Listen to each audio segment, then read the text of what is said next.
over the past year at Ticket as we've realised that a good proportion of what we do and the offerings that we have, which are a fairly diverse range of offerings, can actually be thought of as assisting firms to engender trust between themselves and their clients.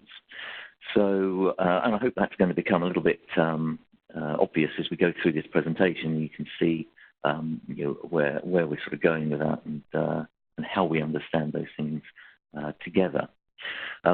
However, we titled the webinar "Getting into the Circle of Trust," and I guess the first thing is what are we meaning by that circle of trust concept?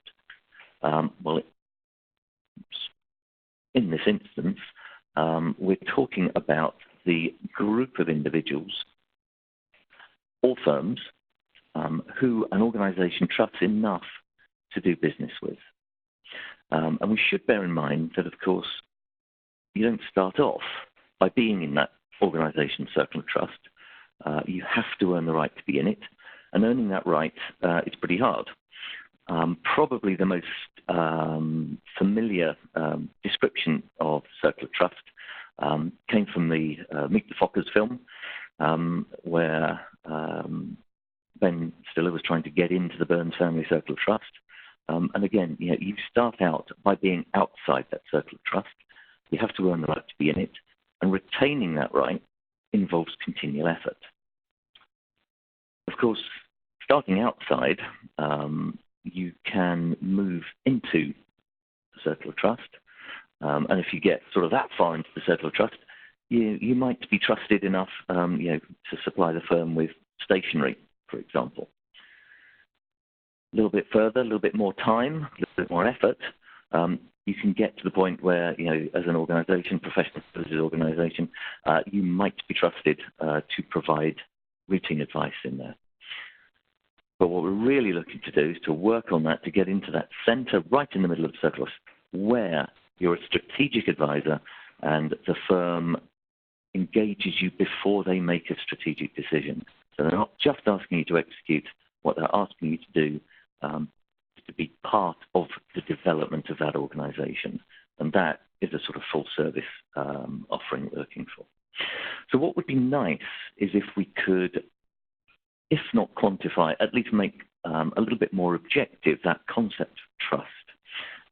And some of you may be familiar with this, but a guy called Charles Green, styled as the trusted advisor, put together a trust equation that we found quite useful for hanging some of these concepts that we're going to be talking about today off.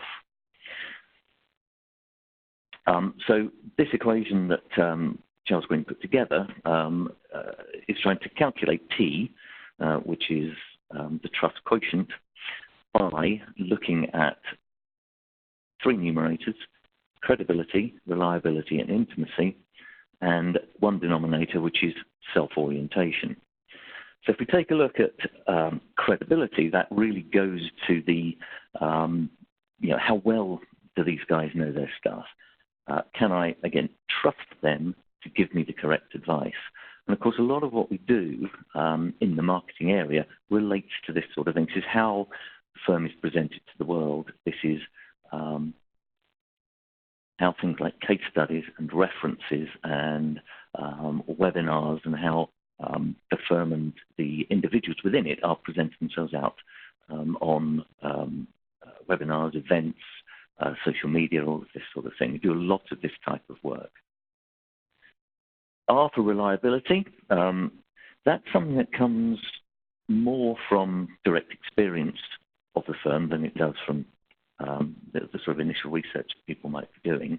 But it's about delivery and about being trusted to deliver what you say you're going to deliver when you say you're going to deliver it. I is intimacy. It's a slightly odd way of putting it, but what it really means is that I feel safe with that organisation. As an organisation, I'm going to trust the law firm with a whole bunch of my most sensitive information, whether I'm the private client or whether I'm the corporate client. And what I need to do is to be made to feel that that information is safe, not at risk.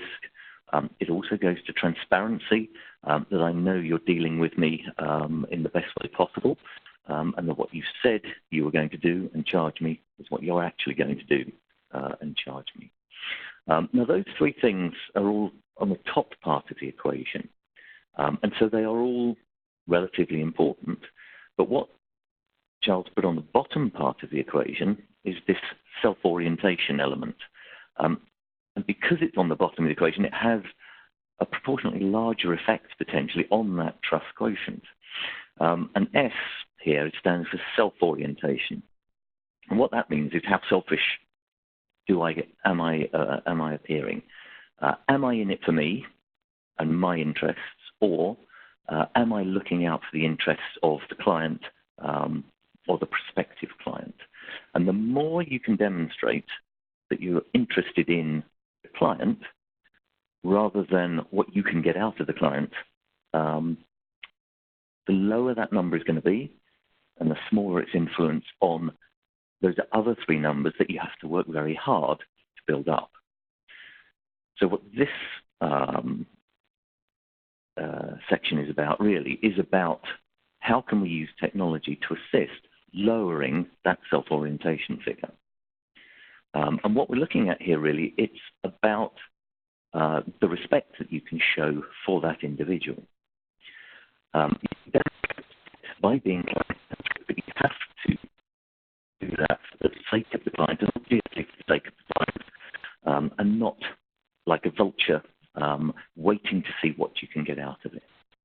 And if we think about respect, and we think about respect in the context of a personal relationship, the sorts of questions you ask to see whether an individual, sort of respects you and what you're, and you as an individual, are you listening to me? If I tell you something, do you remember it in the future? How well do you know that individual? Is it obvious that I'm looking at you as a person, or you're just another number? You're just someone in a big sequence of individuals that I know and have relationships with. And if I tell you that I've got an issue with something, do you listen to me and do you do anything about it? All of these things have an equivalent in a business-to-business relationship that they have in a personal relationship. And those business-to-business relationships are made up of lots of little personal relationships. So all of these things are very important.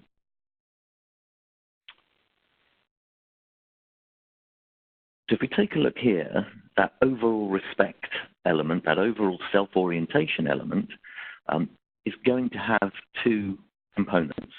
It's going to have a component that's generated by how the firm treats an individual and how the individuals who have relationships with that person treat them.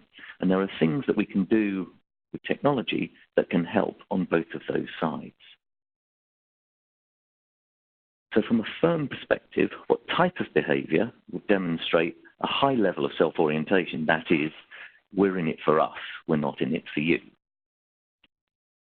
Things like continually asking me to provide information that I've told you before.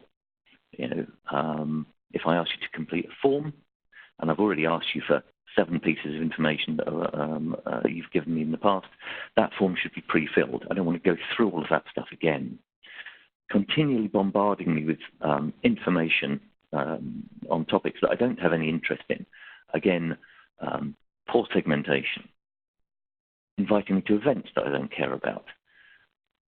Sending me emails that cover every single thing that the firm does, as opposed to something that I am going to be interested in. And if I can differentiate the experience that an individual has when they come to an event based on information that I know about them, then that is going to have a huge impact on how I am oriented towards the firm. The other thing that quite often isn't done is never asking me how I am and how I feel. So I don't seek feedback. Some firms have very big feedback projects, but they tend to concentrate only on a small proportion, the largest, the most important clients, and they forget about the long tail. So, continually seeking information about how we are doing as a firm. And if I take the time, if I take the trouble to come back to you and say, yeah, I had a bit of a problem with the service, then don't ignore it, do something about it, and under-promise and over-deliver on that correction if you have to do one. All of those things, from a firm perspective, put me in a good position with respect to how I feel about the firm. It's the same with individual behaviours.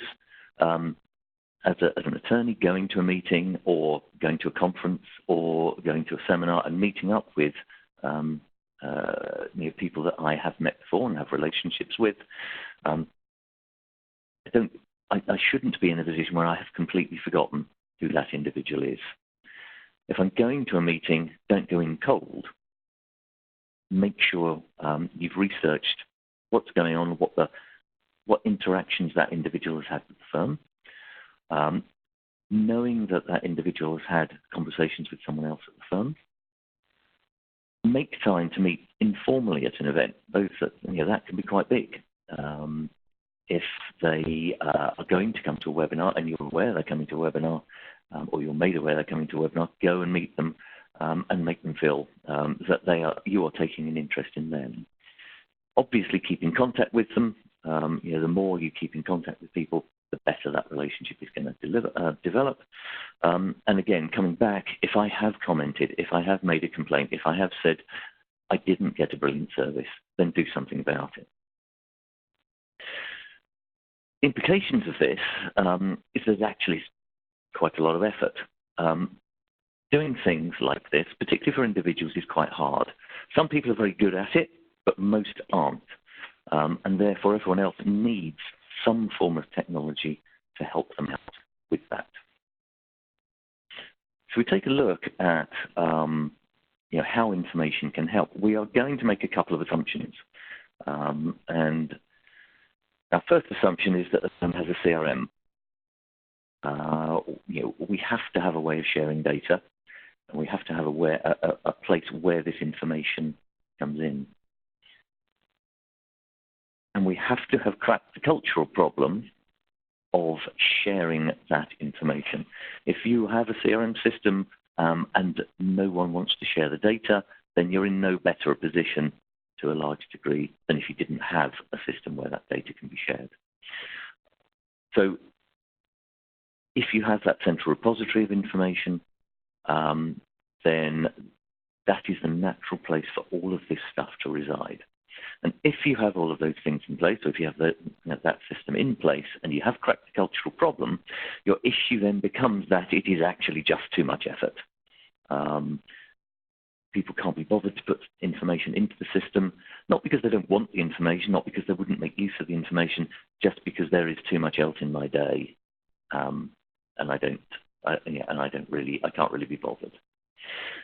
But getting that information in does make an immediate effort. And if you consider at the very early stages, the initial capture of the information, even just having the information that you can get at a very basic level, right at the beginning of a relationship. They may have come into the system, the company may have visited a website. An individual may have filled in a form on the website to get a white paper. Or it may be a personal contact someone has met and recorded that in the system. Well, that means that if someone else is going for a meeting and they can look into that central repository to get information, they can find stuff out that is going to be useful to them in preparation. Someone visited the website. You don't know who it is. It could have been an initial contact, but you know you're going for a meeting, or you know you're going to meet up with firm X, and someone from firm X has viewed this particular page. California financing law, new requirements on consumer loans. So you have an idea what they might be interested in. If an individual's filled a form in and that individual is the person that you're going to see, you know that they are interested in single tariff pricing. If someone's met the individual, then you know that that person is known.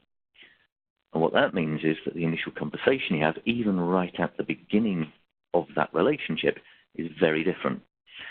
You have some context, at least, frame the initial meeting. You can have on-message material to hand, or at least referenceable, based on what you know that company has been looking for, or what the individual has downloaded. You can reference the article on the website, but don't necessarily acknowledge that you know they've read it. Come back to that later. And you check in before the meeting with those people who had relationships to find out what they know. And of course, that information builds over time. And as that information builds over time, you can use that information to proportionately decrease the observed level of self-orientation that you or the firm has. Because as marketing activity progresses, you're going to find that you know more about their areas of interest based on things that they've clicked on within emails. So you can refine down those areas and what you know about them. More information is going to be gathered around the number and strength of relationships within the organization. And if you can get it, and again, we'll come on to how technology helps with this, the gold nugget information that you gain having conversations with these people has been recorded, and you can see that sequence of information and how it has built over time.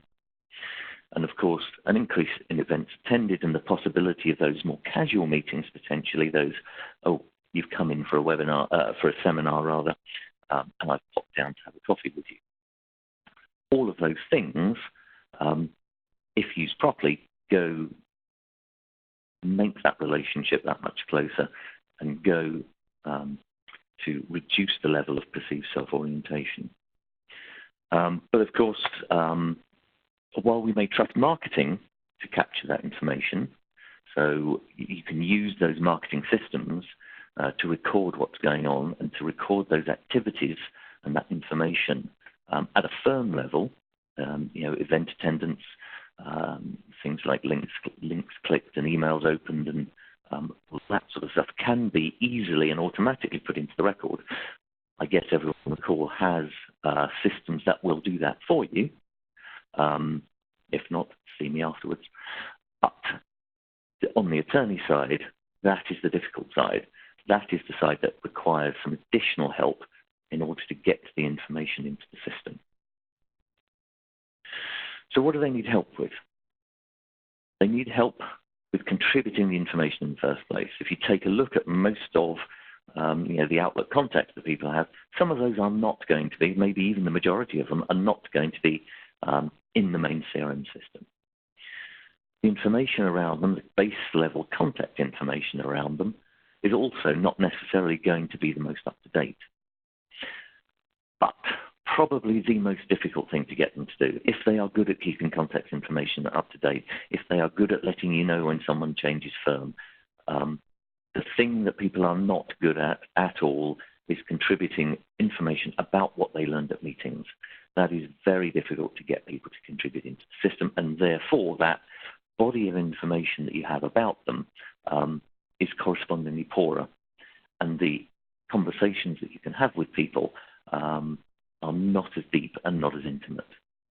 And again, they need to be encouraged to meet clients formally when they can, and there are ways of making that happen. So how can we use technology to help in those areas?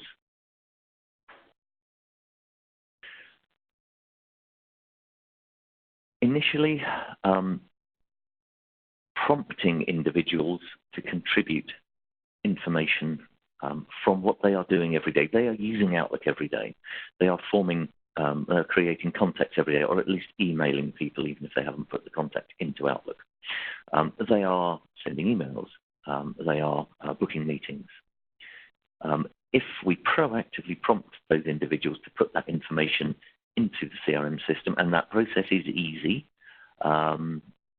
preferably it can be done regularly and possibly on a mobile device, you are way more likely to get information into the system because you are asking them and you're pushing that request to them rather than waiting passively for them to do it. If that data can then be augmented by background research to make that contact record A, cleaner, B, more accurate, C, more complete.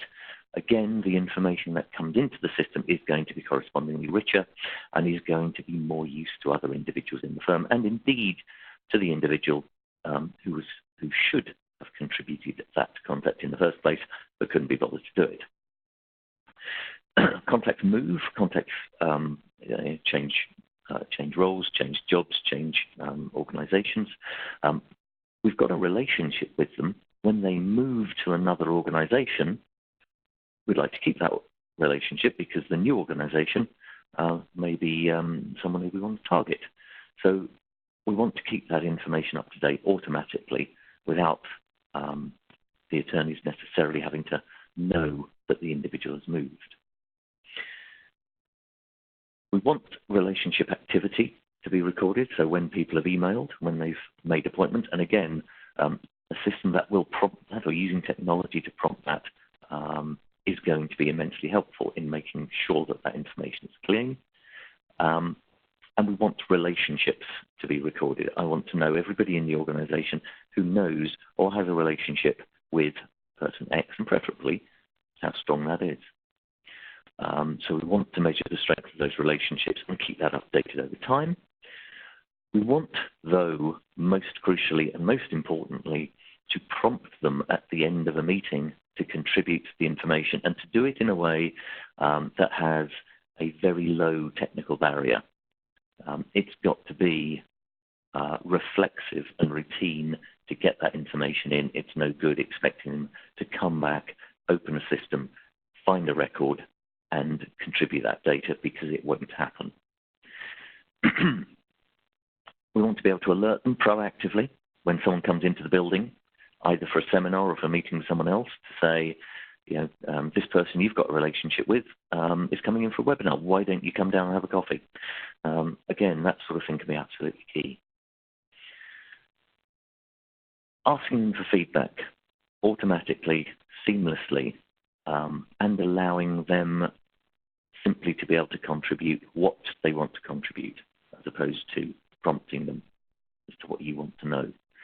And again, you know, if they do something, if they do that at any point during a transaction, deal with it, and deal with it sensibly. And then what we want to be able to do is to force feed is probably a bit harsh, but spoon feed that information to them when they need it. At the point they need the information, it's there and present to them. So classically, just before they go into a meeting, here is a whole bunch of stuff that you might find interesting about this organization and the individuals within this organization that you are going to meet. Here it all is. Here, make what use of it you can. And of course, making what use of it you can is in the skill of the individual having that conversation, because despite all of that, it can still go wrong. It's really all about the way you deliver. So, you know, we could have conversations based on that technology and based on the information provided by that technology being given to you at the right time, like this. I see you visited a website. I saw you downloaded a white paper. What did you discuss with John? And, you know, if you turn up to a meeting, oh, I didn't realize you were going to be here. I was just told to come down and see if there was anyone I knew. That is a bit stalky. That gives you the impression that you are being tracked. I had the experience recently. I've been on, oddly enough, the HubSpot website. I downloaded a white paper. And then a couple of days later, I came back. I was looking at something else there. And then the phone rings and I get a call. Someone says, oh, I see you're looking at the website. You know, that is a level of stalking that I don't want. And I don't want to feel, you know, everybody, you know, we all know this stuff happens, but we don't necessarily want to be force-fed it. So when you're having these conversations with the same information, the way that you deliver that can give a very different impression. So having done a bit of research before the meeting, I thought you might be interested in our experience of Global Hedge Fund. It looks like you've bothered to research. Okay, they downloaded the white paper, but this is what, you know, this is the way you deliver. I wrote an article on the subject a month or so ago. Okay, they downloaded it, but wait for them to tell you. And that classic, you saw John, John's recorded the information, but make it look as if this guy's important enough for you and John to have had a conversation about them over lunch or casually. That has much more impact, is much more impressive, and has a much lower level of self-orientation attached to it than, you saw John last week. I know you saw John last week, which again, that sounds a bit stalky. And then I saw your name on the attendee list for the seminar, and I thought I'd come down and see how things were going, prompted by that email that came round to say, John's coming along to the seminar, suggest you go down and say hello. Don't say you were prompted. Don't say marketing department told me to come down and see you, but make it look as if you cared enough to look at those lists and come down. That makes you look much more caring. It reduces that level of self-orientation that otherwise might be demonstrated. So, in conclusion, demonstrating low self-orientation can be done without tech, but it's only going to be done by some very motivated, very focused, disciplined individuals. And even then, it's only going to be happening for a small proportion of your contact base. With technology, using the technology to drive those conversations and behaviours that we saw earlier on, everyone can feel that you care. You can capture all of that information you need with minimal effort. You can reveal whatever relationships you have. When you're going into a meeting, you have a rich contextual information available to you to have that decision, to have that conversation, and to have much more intimate conversations with people. Provided the information is presented in a timely and contextual manner, and of course, a greater proportion of the contacts can be covered. Even in those cases, of course, though, there is a human element, and they can still screw it up. And that's me. Thank you. Thanks very much, Simon. There isn't currently any questions on the right-hand side. If anyone would like to raise a question, quickly tap one in and hit send, and we can read that out. Otherwise, we can wrap up the call, and I hope you enjoyed this session and have taken something away from it on trust. I'll give you a couple more seconds. And I think with that, we'll wrap up the call, and I hope you all have a very Merry Christmas. Goodbye. Thanks all. Thank you, Adam and Simon. That concludes your conference call for today. You can disconnect. Thanks. Thank you for joining. Enjoy the rest of your day.